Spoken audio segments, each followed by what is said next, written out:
হাতত পাণ বঁটা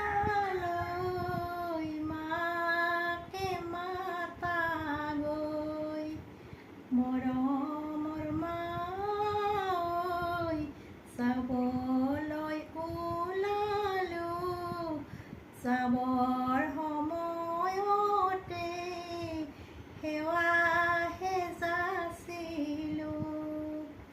হাতত পাণ বঁটা লৈ দেউতাক মাতা গৈ মৰমৰ দেউতা ঐ যাবলৈ ওলালোঁ যাবৰ সময়তে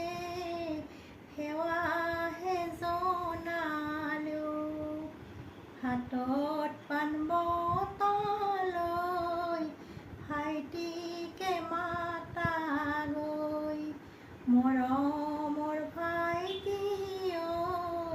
যাব